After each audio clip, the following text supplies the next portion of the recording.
Oke, Assalamualaikum warahmatullahi wabarakatuh. Selamat siang anak-anak.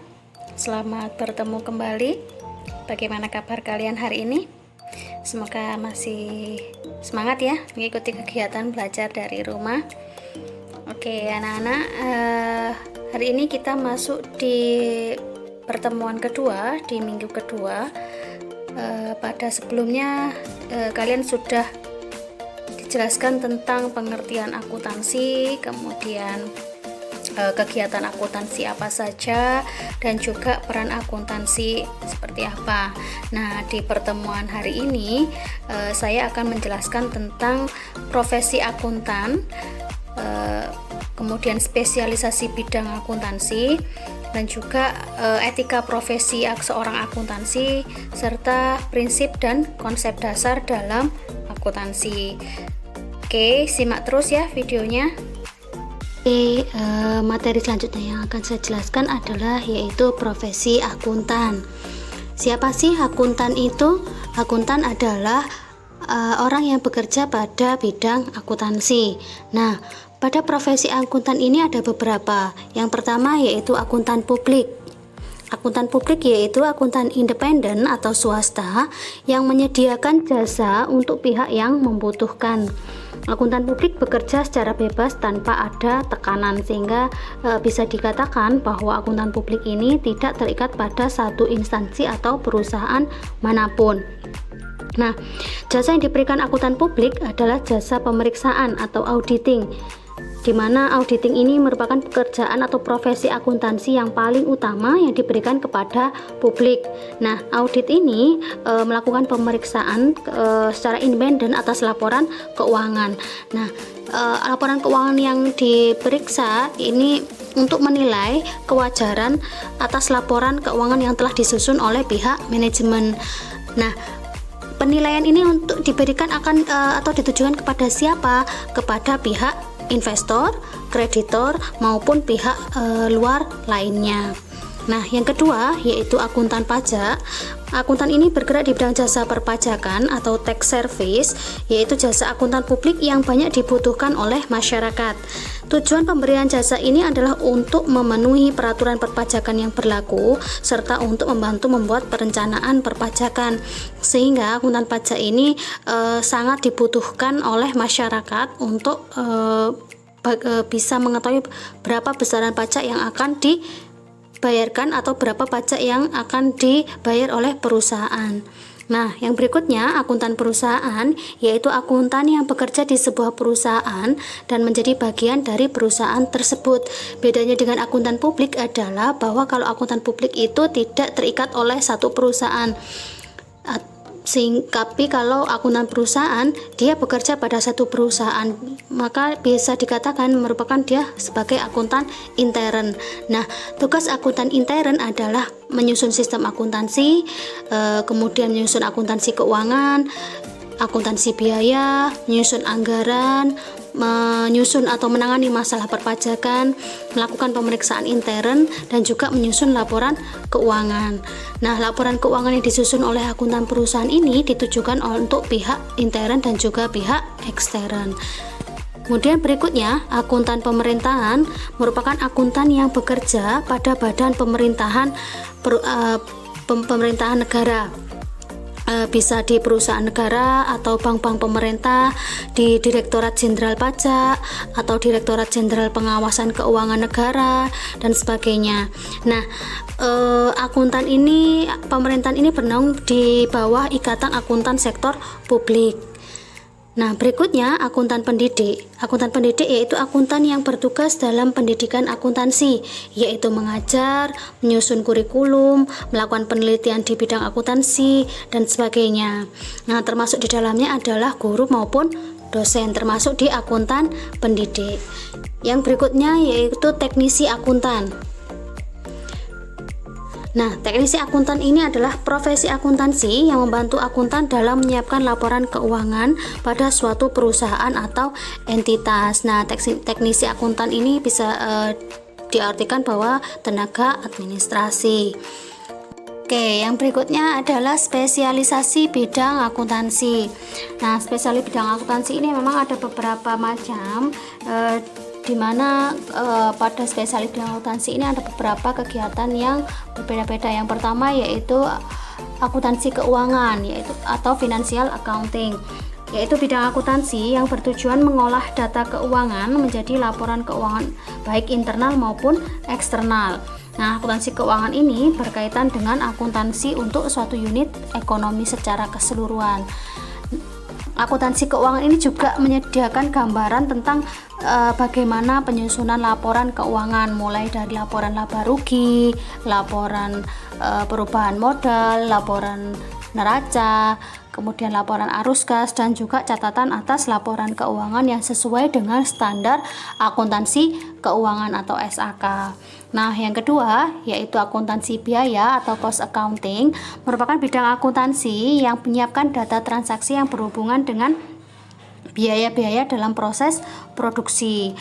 Untuk apa? Untuk penerapan harga pokok produksi. Nah, ruang lingkup akuntansi biaya ini meliputi biaya produksi dan juga biaya distribusi. Berikutnya adalah akuntansi perpajakan atau tax accounting, yaitu bidang akuntansi yang laporan keuangannya digunakan sebagai dasar penentuan pajak yang menjadi beban perusahaan.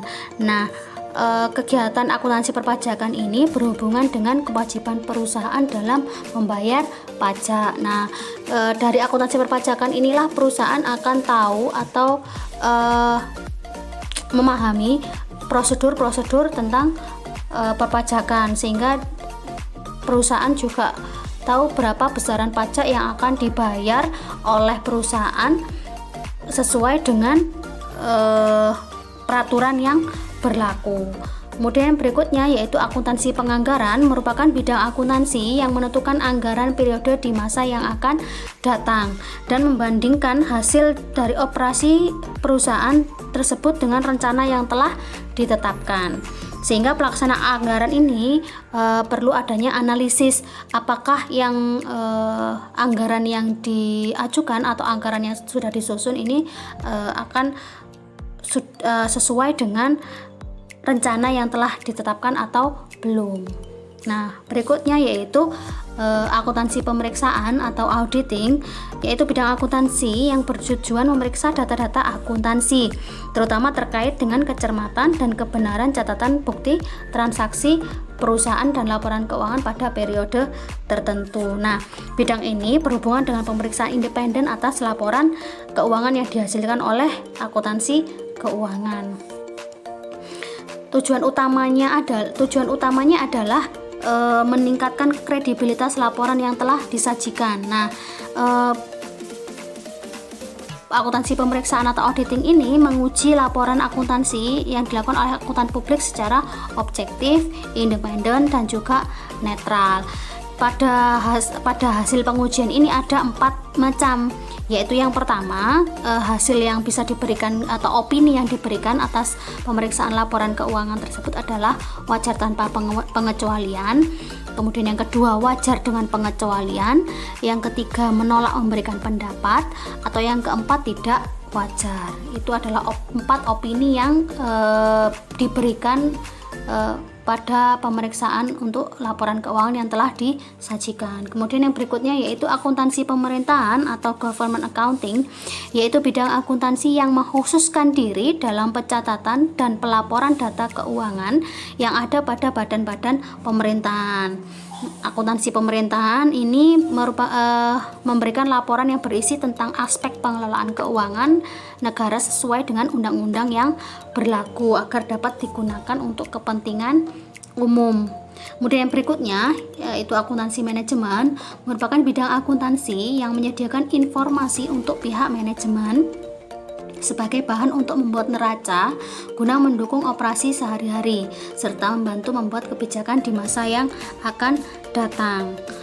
Nah, inti dari kegiatan akuntansi manajemen ini adalah informasi untuk manajemen perusahaan, sehingga manajemen bisa mengolah data dan memberikan rencana untuk kegiatan atau kebijakan di masa yang akan datang itu harus seperti apa. Kemudian yang berikutnya yaitu sistem akuntansi atau accounting system, merupakan bidang akuntansi yang menetapkan prosedur dan pengendalian data keuangan sehingga proses pencatatan akuntansi dapat berjalan dengan cepat, efektif, dan efisien. Nah, fokus dari bidang akuntansi ini adalah perencanaan dan pelaksanaan prosedur pengumpulan serta pelaporan data. Berikutnya yaitu akuntansi internasional, yaitu bidang akuntansi yang berfokus pada persoalan akuntansi yang terkait dengan transaksi internasional atau melintasi batas negara yang dilakukan oleh perusahaan multinasional.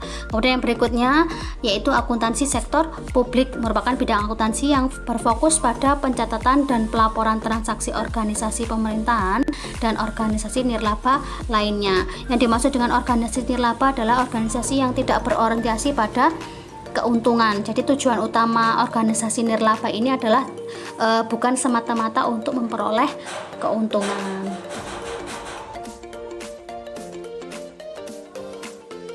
Oke, yang berikutnya yaitu etika profesi akuntansi.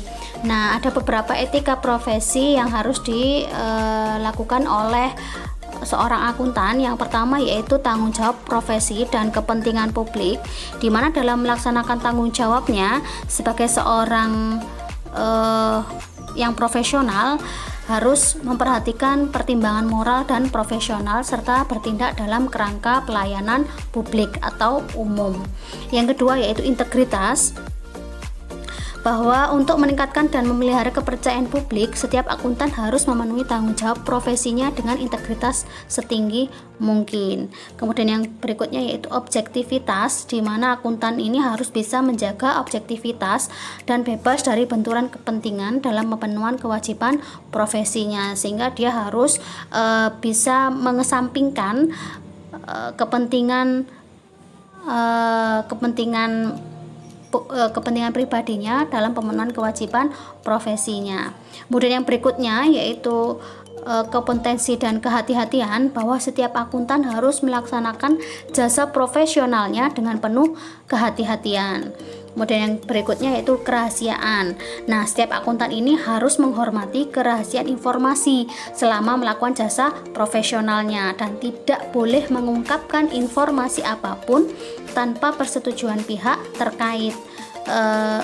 Apapun yang terjadi pada sebuah perusahaan, maka seorang akuntansi wajib untuk merahasiakan informasi yang dia ketahui selama melakukan jasa profesional. Kemudian yang terakhir yaitu standar teknis. Nah, dalam melaksanakan jasa profesionalnya, seorang akuntan harus sesuai dengan standar teknis dan standar profesional. Nah, berikutnya yaitu prinsip dasar akuntansi. Prinsip dasar akuntansi adalah pedoman dan tata cara pencatatan yang umum dan terbuka agar berguna bagi semua pihak yang berkepentingan. Nah, prinsip dasar akuntansi ini ada 5, yaitu yang pertama prinsip biaya historis atau historical cost principle, di mana aktiva dan kewajiban diperlakukan dan dilaporkan berdasarkan harga akuisisi atau harga perolehan. Jadi yang dimaksud dengan aktiva adalah kekayaan dan kewajiban adalah hutang. Nah, jadi antara harta dan hutang diperlakukan atau dilaporkan berdasarkan harga perolehannya atau berapa ketika dia mendapatkan barang tersebut, berapa harga yang dia bayarkan pada saat memperoleh harga tersebut. Nah, contohnya misalnya ketika kamu membeli barang, itu harus dimasukkan bukan hanya harga pokoknya saja, tetapi juga ditambah dengan misalnya ketika ada ongkos kirim sampai dengan barang tersebut sampai di tangan. Berapa? Misalnya harga pokoknya 10.000, kemudian ada ongkos kirim 5.000, berarti ketika barang tersebut sampai di tangan totalnya adalah 15.000. Nah, itu diakui sebesar harga perolehannya. Berapa harga barang ini? 15.000. Seperti itu pada prinsip biaya historis. Kemudian yang kedua yaitu prinsip pengakuan pendapatan. ya atau revenue recognition principle, di mana aliran masuknya aktiva atau harta yang timbul dari penyerahan barang atau jasa yang dilakukan oleh suatu unit usaha selama suatu periode tertentu. Nah, dasar yang digunakan untuk mengukur besarnya pendapatan ini adalah jumlah kas atau setaranya yang diterima dari transaksi penjualan dengan pihak lainnya. Ya, jadi aliran masuknya harta yang ada atau yang terjadi dari penyerahan barang atau jasa yang kamu beli tadi itu dilakukan oleh suatu unit usaha selama suatu periode tertentu. Ya. Kemudian yang berikutnya, prinsip mempertemukan atau matching principle, yaitu mempertemukan biaya dengan pendapatan yang timbul karena adanya biaya tersebut. Nah, prinsip ini dapat berguna untuk menentukan besarnya penghasilan bersih setiap periode, sehingga dapat diartikan ketika biaya dan pendapatan itu dipertemukan, berapa sih pendapatan yang nantinya saya peroleh ketika saya dan berapa biaya yang saya keluarkan ketika mendapatkan barang tersebut. Seperti misalnya ketika kamu reseller barang dari temanmu misalnya, ya, atau kamu menjadi seorang reseller. Nah, berapa harga yang kamu dapatkan dari harga reseller itu? Harga normal atau harga jualnya berapa? Nah, dikurangi dengan biaya ketika kamu memperoleh tersebut. Nah, itu adalah pendapatan. Misalnya kamu dapat harga 50.000, kemudian kamu jual dengan harga 75.000. Nah, selisihnya itu 25.000 dikurangi dengan biaya yang adanya ongkos kirim 5.000 misalnya. Maka pendapatan bersih kamu adalah sebesar 20.000. Nah, itu namanya prinsip mempertemukan atau matching principle. Kemudian yang berikutnya, prinsip pengungkapan penuh atau full disclosure, yaitu laporan keuangan itu atau laporan yang disajikan itu harus secara lengkap sesuai dengan informasi yang disajikan, sehingga karena informasi yang disajikan ini merupakan ringkasan dari transaksi yang terjadi selama satu periode dan saldo dari akun tertentu. Nah, berapapun biaya yang dikeluarkan itu harus disajikan secara lengkap, mulai dari pembeliannya, kemudian ongkos kirimnya, ketika misalnya ada permasalahan pada saat pengiriman barang. Nah, itu semuanya harus diungkapkan secara penuh atau total, harus disajikan secara keseluruhan. Dan yang terakhir yaitu prinsip konsistensi atau konsistensi principle, di mana prinsip ini digunakan untuk agar laporan keuangan dapat dibandingkan setiap periodenya serta dapat dibandingkan dengan tahun-tahun sebelumnya. Nah, prosedur yang digunakan pun adalah proses akuntansi harus diterapkan secara konsisten dari tahun ke tahun. Misalnya kalau menggunakan metode atau pendekatan neraca, harus terus konsisten dengan pendekatan neraca. Kalau menggunakan pendekatan laba rugi, maka harus konsisten dengan menggunakan pendekatan laba rugi. Dengan demikian, maka dapat segera diketahui apabila terdapat perbedaan antara pos-pos yang sama dalam dua periode, dari periode sebelumnya dengan periode yang selanjutnya. Nah, itu maksud dari prinsip konsistensi. Nah, yang berikutnya adalah konsep dasar akuntansi. Setelah kalian mengetahui prinsip dasar akuntansinya, maka kalian juga harus mengetahui konsep dasar pada akuntansi atau pencatatan ini apa sih? Nah, yang pertama yaitu konsep entitas atau business entity teori, yaitu bahwa perusahaan dianggap sebagai suatu organisasi bisnis secara hukum, terpisah dengan pemilik dari bisnis tersebut. Sehingga transaksi dalam bisnis itu harus dijaga secara keseluruhannya agar terpisah dari urusan pribadi dari seorang pemilik. Nah, pada konsep entitas bisnis ini menyatakan perusahaan adalah suatu kesatuan ekonomi yang berdiri sendiri, terpisah baik dari pribadi pemilik perusahaan maupun dari kesatuan ekonomi lainnya, sehingga transaksi yang pada perusahaan harus dipisahkan dengan transaksi yang digunakan oleh pemilik, sehingga perusahaan tersebut diakui secara terpisah, berdiri sendiri. Itu konsep entitas. Kemudian yang kedua yaitu konsep pengukuran uang atau money measurement concept, di mana konsep ini merupakan menganggap bahwa uang menjadi alat ukur umum dan paling tepat untuk pengukuran analisis akuntansi. Nah, uang ini digunakan sebagai alat ukur agar penyajian akuntansi dapat disajikan sebagai bentuk informasi kuantitatif. Kemudian yang berikutnya yaitu konsep kelangsungan usaha atau going concern, di mana pada konsep ini mengasumsikan bahwa perusahaan akan terus berlanjut sampai waktu yang tidak ditentukan, atau dengan kata lain perusahaan akan mampu mempertahankan kegiatan usahanya dalam jangka panjang dan tidak untuk dilikuidasi dalam jangka pendek. Makna dari likuidasi adalah tidak akan mengalami kebangkrutan. Jadi suatu perusahaan itu ketika berjalan itu akan dianggap bahwa perusahaan tersebut akan terus berkembang, akan terus usahanya akan terus berlangsung, tidak pada jangka panjang, tidak untuk bangkrut atau mengalami kemunduran di beberapa atau di waktu. Nah, tidak akan mengalami kebangkrutan pada jangka pendeknya.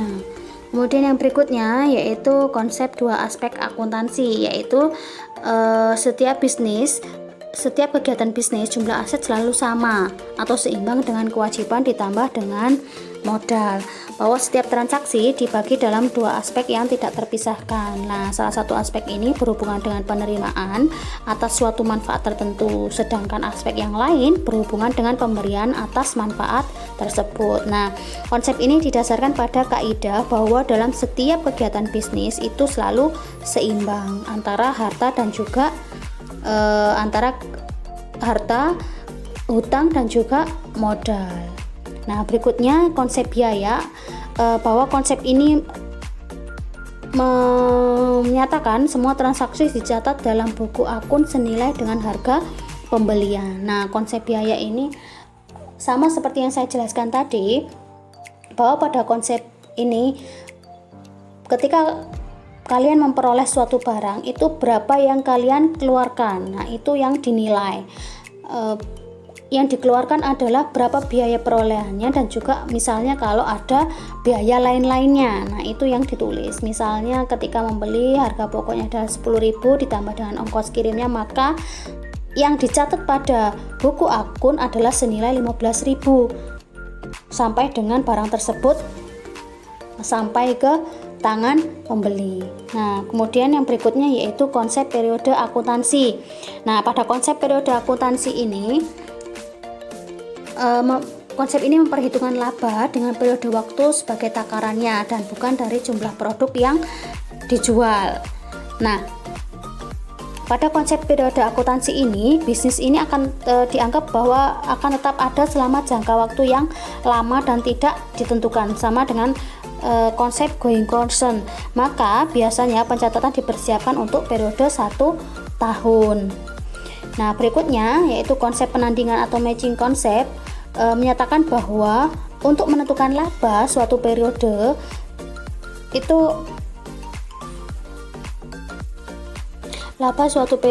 sehingga pendapatan periode tersebut ditandingkan dengan biaya yang dianggap menciptakan pendapatan tersebut, sehingga beban diakui bukan pada saat pengeluaran kas terjadi, tapi ketika suatu produk atau jasa tersebut secara aktual memberikan kontribusi terhadap pendapatan. Nah, konsep penandingan ini merupakan implikasi atau dampak dari adanya konsep periode akuntansi. Nah, konsep yang terakhir yaitu konsep upaya dan hasil atau effort and accomplishment. Pada konsep ini, pendapatan sudah dapat diakui meskipun belum terrealisasi karena adanya pengeluaran atau upaya perusahaan dalam melakukan kegiatan produktifnya. Sehingga pada konsep ini pendapatan timbul karena biaya, bukan sebaliknya, pendapatan menanggung biaya. Nah, oke, demikian yang bisa saya sampaikan. Semoga apa yang saya sampaikan bisa kalian terima dengan baik dan bisa bermanfaat. Kalau ada pertanyaan silahkan tulis di kolom komentar ya. Jangan lupa juga untuk absensi, untuk menulis poin-poin penting, dan juga absensi pertanyaan silahkan ditulis di kolom komentar. Terima kasih atas perhatiannya. Sampai jumpa di pertemuan selanjutnya. Assalamualaikum warahmatullahi wabarakatuh.